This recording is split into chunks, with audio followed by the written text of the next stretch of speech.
Comenzamos una nueva edición de Café Financiero con toda la información que usted necesita para manejar mejor su dinero. Hoy les vamos a contar cuál es el ingreso que se requiere para obtener una tarjeta de crédito en los bancos de primera línea y cuáles son las entidades en las cuales esta exigencia es menor. Vamos a repasar también lo sucedido en los mercados de capitales y en el último bloque vamos a analizar las principales noticias económicas de la semana, en esta oportunidad con la presencia del economista Pablo Rojo. Quédese con nosotros. Tras el siguiente intervalo vamos a regresar con todos estos temas y vamos a responder como siempre a todas sus consultas. Y aquí estamos ya con la presencia de Juan Cerruti, también está con nosotros como siempre Yamila Escala y hoy nos está acompañando Alejandro Bianchi para repasar lo sucedido en los mercados de capitales en esta semana en la que triunfó Obama en las elecciones de los Estados Unidos. ¿Qué tal? ¿Cómo andan? Muy bien. Muy bien. Gracias por estar acá nuevamente conmigo y vamos a comenzar rápidamente con todas las noticias que tenemos para hoy, que son muchas, y justamente a partir de los cambios regulatorios que ha habido en el mercado de seguros ambientales, importantes empresas de caución planean ingresar en este mercado. Yamila amplía esta información. Las compañías de la rama caución pueden operar a partir de ahora en seguro ambiental obligatorio. Luego de un decreto presidencial y de una resolución de la superintendencia, más aseguradoras pueden formar parte de un negocio que antes era, bueno, en los últimos años, 2 años particularmente, fue concentrado por muy pocas empresas, algo bastante criticado, con una facturación de 100 millones de pesos al año en primas existentes. Entusiasmo es lo que reina entre los empresarios del sector, obviamente, a pesar de que, bueno, se están metiendo en este momento en lo que es el andamiaje jurídico y técnico, con expectativas desde ya, con incertidumbre, pero bueno, dicen que tienen que empezar a difundirlo entre los mismos productores, que algunos, bueno, la mayoría no están al tanto con el desafío de hacer los informes ambientales iniciales que van incluidos en la póliza, una póliza que tiene, por un lado, poder remediador en el caso de poder financiar el daño ocurrido a nivel ambiental o, bueno, indemnizatorio de no poder concretarse esto. En responsabilidad civil no es tan augurioso el tema, ¿sí? Hay, bueno, cuestiones que tienen que ver al desarrollo, que en lo que es medio ambiente es más complicado y se verá. Si esto contribuye a que el siniestro ambiental sea abordado de una manera más eficiente y eficaz, bienvenido. Muy bien, perfecto. Bueno, vamos a cambiar de tema ahora y les vamos a contar qué ingresos se necesita para obtener una tarjeta de crédito en los bancos de primera línea y en qué entidades esta exigencia es menor. Así es, Alejandro, y atención todos aquellos que quieren acceder a una tarjeta de crédito emitida por uno de los bancos de primera línea del sistema financiero, porque muchas veces existe cierto preconcepto sobre los ingresos mínimos que requieren estos bancos y la verdad es que en la mayoría de los casos son bastante más accesibles de lo que se creen. Si te parece, vamos a ver la primera placa, donde lo que hicimos fue un relevamiento de cuánto es el ingreso mínimo que requieren algunos de los bancos del sistema para poder entregar una tarjeta de crédito.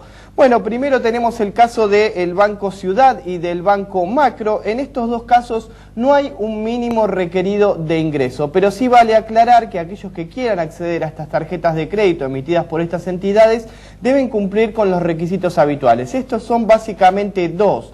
Primero, tener una antigüedad laboral mínima de 1 año y medio y segundo, no tener antecedentes crediticios desfavorables. Luego del Ciudad y del Macro se encuentra el Banco Provincia, que requiere 1.300 pesos de ingreso mínimo para poder entregar un plástico. Más atrás tenemos el Credicop y el Banco Nación, en el caso de la tarjeta Nativa y Mastercard. También el Santander Río, estos tres con 2.500 pesos de ingreso mensual mínimo. Y luego se ubican el Banco Galicia, el Nuevo Banco de Santa Fe, también está el Banco Francés, ¿sí? Todos con valores entre 3.000 y 3.500 pesos, el Standard Bank en el mismo lote. Y finalmente está el Banco Nación, en el caso de la tarjeta Visa, con un ingreso mensual mínimo de 4.000 pesos. Otro dato importante a tener en cuenta es que se puede acceder tanto en el caso de que se trate de un trabajador en relación de dependencia como un autónomo.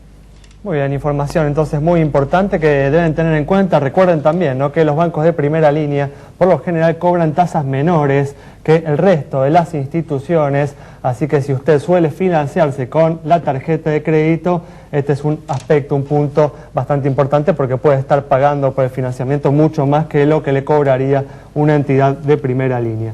Vamos a cambiar ahora de tema, vamos a comenzar con el repaso de lo sucedido en los mercados de capitales que no estuvieron felices ante la victoria de Barack Obama en las elecciones presidenciales de los Estados Unidos, ¿no, Alejandro? Claramente la victoria de Obama fue una victoria casi que fue una paridad, sacó una leve diferencia y de alguna forma esto marca un poco una división social que hay en Estados Unidos entre cómo solucionar este tema de la crisis financiera y lo que hoy se está hablando, que de aquí a aproximadamente 6 meses Estados Unidos va a tener que tomar alguna definición respecto de cómo solucionar lo que llaman el fiscal cliff, el agujero fiscal, ¿no? Son 7 millones de dólares que Estados Unidos tiene que resolver de alguna forma. La victoria de Obama marca un poco la posibilidad de que se suspendan estos waivers, estas digamos, exenciones impositivas que en su momento había puesto Bush y de alguna forma aumenten los impuestos, y esto fue un poco tomado negativamente por el mercado, porque de alguna forma las empresas y todos los ciudadanos tendrían que pagar más. Ya están empezando a surgir cálculos. ¿Qué pasa si se hace la liberación de esta exención solo para los de ingresos menores a $200.000, y eso incrementaría aproximadamente en $330 millones este agujero fiscal? Hay como una gran discusión, y es un poco lo que va a tener Obama que pelear ahora en el Congreso de los Estados Unidos para ver cómo solucionan el problema fiscal. Muy bien, perfecto. Con esta información entonces nos vamos a un corte. En instantes estamos nuevamente con ustedes. Estamos de regreso y es momento de comenzar a responder las consultas que nos han enviado, consultas sobre el estado de las entidades financieras, consultas que nos pueden hacer a través de los números telefónicos que vamos a ir presentando a lo largo del programa por debajo de la pantalla, y también nos pueden enviar a través de nuestra página de Facebook. Y comenzamos con la pregunta de Leticia sobre la situación del nuevo Banco de Santa Fe. Así es, Alejandro. En el caso del nuevo Banco de Santa Fe, tiene un patrimonio de 1.587 millones de pesos, registra depósitos por 7.815 millones de pesos, y el resultado que ha acumulado es de 292 millones de pesos positivos entre diciembre del año pasado a la fecha, por lo cual le otorgamos una cara sonriente. Muy bien, perfecto. También se comunicó con nosotros Bernardo para conocer el estado de la Caja de Crédito Cuenca. Así es, Alejandro. En el caso de Caja de Crédito Cuenca, registra un patrimonio de 65 millones de pesos, depósitos por 24 millones de pesos, y tiene un resultado que ha acumulado desde diciembre a la fecha de 3 millones de pesos negativos, no obstante lo cual tiene indicadores que están en línea con el promedio del mercado, por lo cual le asignamos una cara sonriente. Cabe aclarar también que cuando hablamos recién de los montos mínimos para las tarjetas de crédito, lo que requieren la mayoría de las entidades es una antigüedad laboral que varía entre los 6 meses y 1 año. Muy bien, una aclaración muy importante entonces, y vamos a volver al mercado de seguros porque en los últimos días se lanzó un nuevo seguro dirigido a los productores de girasoles de esta provincia. Yamila desarrolla este tema. Se trata efectivamente de un seguro para el girasol que no es obligatorio, pero atención, porque se anunció que aquellos que no lo contraten, bueno, no recibirían la asistencia del Estado en caso de un fenómeno climático. Veremos qué sucede en tal caso.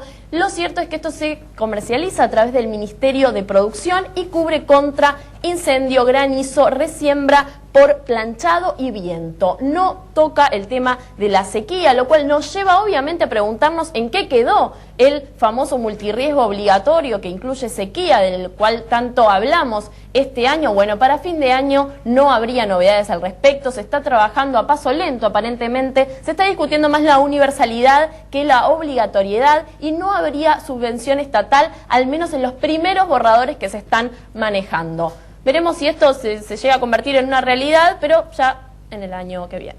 Bueno, un tema importante que cobra vigencia, ¿no? Con los desastres climáticos que venimos viviendo en los últimos meses. Bueno, vamos a cambiar de tema. Hace unas pocas semanas el gobierno anunció que las compañías de seguros deberán destinar una parte de sus fondos a financiar proyectos de inversión. Ana Saco, nuestra colaboradora, le preguntó al público cuál es su opinión sobre esta iniciativa. La presidenta Cristina Fernández de Kirchner anunció hace algunos días que las compañías de seguros deberán volcar una parte de sus recursos a la inversión en la economía real. Café Financiero le preguntó a la gente si está de acuerdo con esta iniciativa y si le preocupa que esto pueda derivar en un incumplimiento de las compañías con los asegurados. Sí, me preocupa por dos factores. Primero, para que le falten recursos, y segundo, que la decisión de la inversión no va a estar en manos de las compañías, sino en manos de funcionarios que para mí son ineptos. Estoy de acuerdo en que todos los excedentes de recursos financieros que existan en el país sirvan para financiar la productividad, o sea, todo el proceso industrial que necesitamos desarrollar. Pero con la metodología a veces estoy en desacuerdo, como en este caso, que no se haya hecho una ronda de consultas, porque sabemos que las aseguradoras en alguna parte están ya aportando a la economía del país, invirtiendo en el financiamiento, y a su vez porque hay que determinar cuáles son los recursos que necesitan para hacer frente a los siniestros, porque no sabemos todavía cuáles son los siniestros que están pendientes de resolver. Eso es un riesgo, pero las compañías tienen que tener la suficiente capacidad como para prever dónde pueden invertir y dónde no, y si realmente no están en condiciones, hacer un planteo serio. Lo que tiene que haber es realmente una comunicación entre compañías y Estado que formule esta exigencia para que la cosa sea sustentable. Bueno, me parece válida la intención del gobierno de que existan fondos disponibles para invertir, ¿no?, en la Argentina, para desarrollar la capacidad productiva del país. Pero es fundamental que los proyectos, ¿no?, en los que las compañías deban invertir brinden las garantías suficientes para que las compañías después puedan cumplir con sus compromisos con los asegurados. No hay que perder de vista justamente esto, ¿no?, que el dinero que tienen las compañías, los fondos de las compañías son fondos que las compañías tienen para pagar sus siniestros, para pagar sus compromisos con los asegurados, y eso no se puede perder de vista. Sí, estamos hablando de 7.000 millones de pesos como objetivo, de plazos, de porcentajes según la rama. Hasta ahora, en realidad, lo único que tenemos a la vista son los bonos de YPF, pero no mucho más, y esa es la incertidumbre más grande de los empresarios. ¿De qué manera van a poder canalizar? Bienvenida la operatoria, la regulación, la medida, pero bueno, quieren saber en qué van a poder invertir su dinero. Muy bien, perfecto. Vamos a seguir hablando de los mercados de capitales justamente porque comenzó a debatirse en el Congreso, no en el recinto, sino a nivel de comisión, esta ley de reforma del mercado de capitales. Alejandro.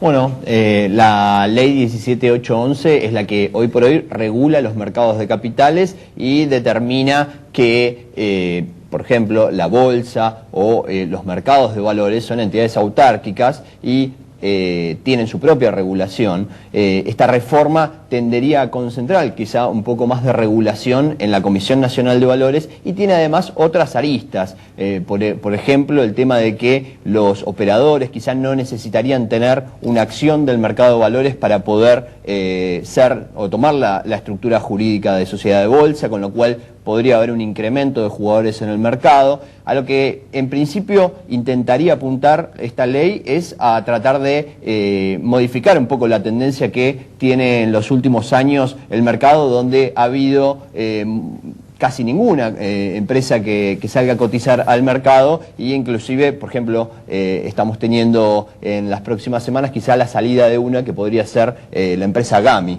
Muy bien, perfecto. Bueno, vamos a responderle ahora una última consulta sobre la situación de una compañía de seguros. Para Luis de Vicente López, que nos consultó sobre la situación de Zurich. Esta empresa presenta un activo de 1.456 millones de pesos, pasivo 1.217 millones, 238 millones de pesos como patrimonio, resultado 24 millones, primas 1.326. Informa 5.474 juicios, con lo cual con indicadores que se condicen con los del promedio del mercado es que le otorgamos la luz verde de nuestro semáforo. Bueno, vamos a un nuevo corte, quédese con nosotros, en instantes vamos a estar analizando como siempre los principales temas económicos de la semana, en esta ocasión con el economista Pablo Rojo. Y aquí estamos ya con la presencia del economista Pablo Rojo para analizar los principales temas económicos de la semana. ¿Qué tal, Pablo? ¿Cómo andás? Muy bien, gracias. Gracias a vos por venir, Y una semana que entregó datos alentadores en el frente fiscal. El gasto público creció en septiembre solo un 18%. Se trata de la tasa de crecimiento del gasto más baja en lo que va del año y confirma la tendencia que se había visto en el segundo cuatrimestre del año de crecimiento en la tasa de incremento del gasto público. Pablo, a partir de esta información, de estos datos, ¿crees que el gobierno finalmente está comenzando, sin reconocerlo públicamente, a enfrentar el problema de la inflación? Ojalá así sea. Yo estoy convencido de que uno de los principales factores que motorizaron todos estos años la inflación que hemos tenido es un aumento descontrolado del gasto público. Si el gasto público ahora entrara en una fase de crecimiento más moderado, supongamos del 15%, 18%, probablemente eso empiece a tener alguna incidencia sobre la tasa de inflación. Yo realmente considero que es mucho más sensato y sabio hacer una política antiinflacionaria basada en la moderación en el crecimiento del gasto público que empezar a adoptar medidas de contracción monetaria que tendrían, a mi juicio, un efecto mucho más negativo sobre el empleo y el nivel de actividad.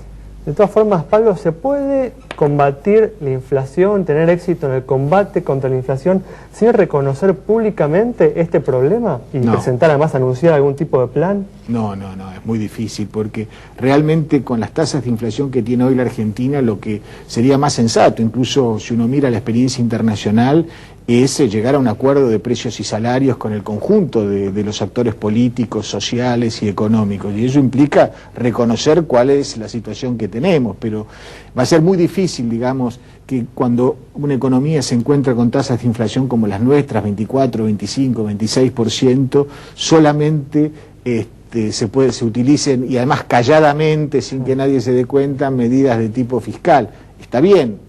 Es un avance y yo considero que es un hecho realmente positivo.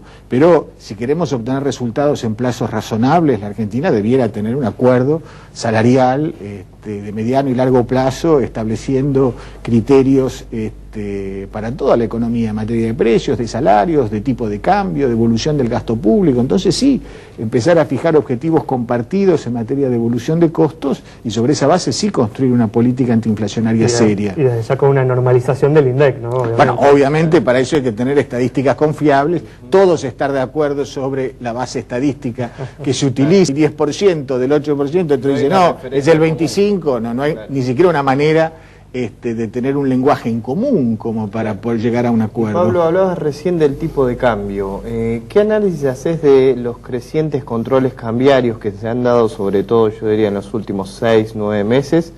Y si de esto se puede salir, digamos, y cómo sería la salida.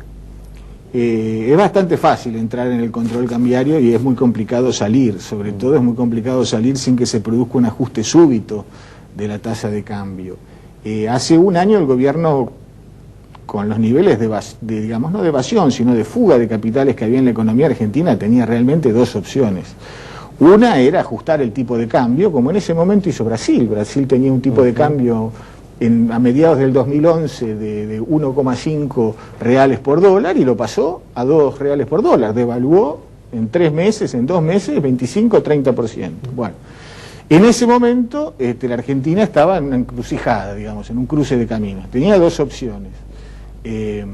O seguía el camino de Brasil, de corregir el tipo de cambio, o para evitar una fuga realmente masiva de capitales en ese momento, empezar a restringir los movimientos de divisas. Optó por la segunda vía, y una vez que se empieza con eso, bueno, cada vez es más difícil controlarlo, porque bueno, entonces el dinero empieza a irse por acá y por allá, entonces hay que sacar regulaciones nuevas, y terminamos en una maraña como la que estamos hoy, donde la realidad es que para aquel que exporta, este tipo de cambio es muy, muy complicado, porque efectivamente la Argentina tiene costos que han crecido significativamente más que lo que ha crecido el tipo de cambio real para aquel que tiene que competir en los mercados externos. Pablo, ¿vos crees, como dice el gobierno, muchas veces he escuchado a la presidenta hablar de la crisis internacional y que el mundo se nos viene encima y cómo eso nos juega, que parecería ser que ahora tenemos viento en contra? Uno cuando ve algunos indicadores como el precio de la soja o las tasas de interés internacionales que siguen a niveles muy bajos, relativiza un poco esa afirmación. ¿Vos crees que el mundo nos está jugando a favor o nos está jugando en contra en esto?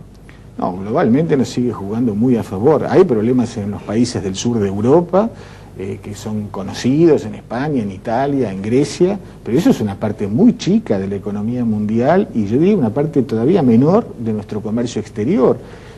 Nosotros tenemos que mirar lo que está pasando en Asia, lo que está pasando en los mercados de commodities, lo que está pasando en términos de tasa de interés en el mundo. Y realmente, si uno mira en ese sentido, las cosas siguen bastante bien. La soja tiene todavía precios extraordinariamente favorables en cualquier serie histórica. Las tasas de interés siguen siendo muy bajas y la demanda de alimentos en el mundo y de productos procesados provenientes del sector agrario sigue siendo muy importante. Incluso nuestros vecinos, que son grandes socios comerciales nuestros, Chile, Uruguay, Brasil, por supuesto, están empezando a mostrar una sensible reactivación de su economía. Lo estamos viendo en el sector automotriz, por ejemplo, que es tan importante, de manera tal de que yo no diría para nada que el mundo se nos está cayendo encima. El mundo se le cayó encima de la Rúa, pero sin duda que no se nos cayó encima a nosotros. Hablando del mundo, ¿no? Si se nos cae encima, los que se nos caen encima son los fondos buitres, ¿no? Eso sí. Con quienes estamos discutiendo justamente en estos últimos días. Hubo discusiones entre el gobierno y representantes de algunos de estos fondos. ¿Crees que la actitud del gobierno en relación a estos fondos... ¿Hubo discusiones entre el gobierno y los representantes de los fondos? Eso es una gran noticia. Me parece que hubo un intercambio dialéctico, ¿no? Lo que es distinto a que hayan intercambiado ideas o se hayan juntado a hablar, ¿no? ¿Te parece adecuada la postura del gobierno de ser tan inflexible en relación a estos fondos?